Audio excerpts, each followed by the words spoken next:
This is the disc I wish I found years ago. It has filled a hole in my bag that has been empty for years. That disc is the Discmania FD1. It is the most consistent, overstable, and glidey fairway that I have found. And well, I've tried quite a few.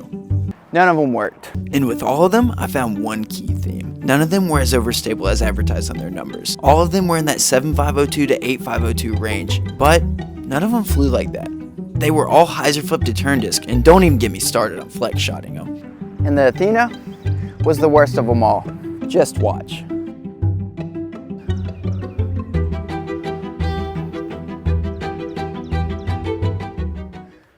Freaking hyzer flip to turn. None of them fit that slot between my overstable mids and overstable control drivers. But then comes the FD1 into the picture. And I've got it out here where I'm gonna throw it on a bunch of different lines and show you just why I think this is the best overstable fairway. And why it's the disc I've been looking for all of these years. I'm gonna throw it on all the angles for you guys right here and just show you how it reacts to every angle.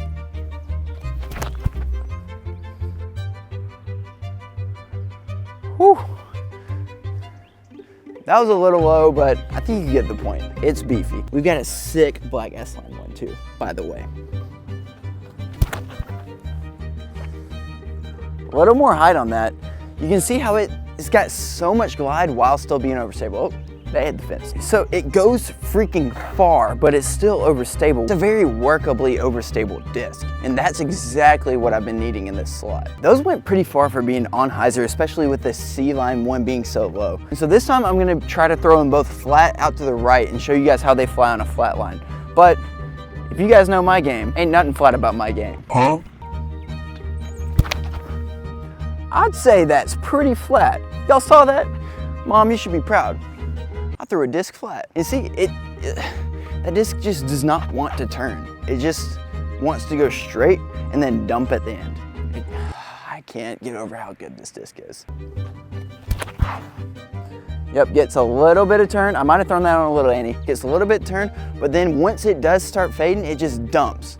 Hit the fence again. That S-line one bombs. So those first two shots were absolutely beautiful with these discs, but this next shot is the exact shot that I've been wanting out of this slot of my bag. And that is the slight flex, where you put it on a little bit of anhyzer and just let it flatten out and hook a little bit right at the end. Also known as the Gannon line.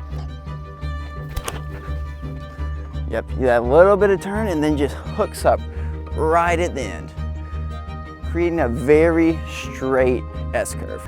But then when it comes to the S-line one, a better shot that I think you can throw with it is that forced Annie turnover. So let's see if Annie's okay. We're gonna put this on a good bit of Annie and just let the stability kind of flatten the disc out and just try to coast right. Oh yeah, that's the shot. That is beautiful. And why I like that shot with a disc that's stable is that you can kind of get farther right with putting something a little bit stable on anhyzer and just letting it fight, because the overstability of the disc is fighting out of it while it's pushing right, and so you don't burn and cut roll, allowing you to get a little farther right than you would otherwise. Also, you don't have to give it as much height. And this final shot I'm going to show you guys with this disc is the forehand. This is not typically a disc that I would throw in this forehand, where I would probably opt for more of a beat-in Firebird, but let's do it anyway for gets and shiggles. Tight little flex. Oh, I'm in the way. All right. So as you can see, I ripped over on it a good bit on that Annie, and it kind of just fought out and then stalled out at the end because I put it pretty nose up. So even on a forehand, this disc is very torque resistant. And so that's what I'm gonna leave you guys with today. This has been the FD1, the disc I wish I found years ago.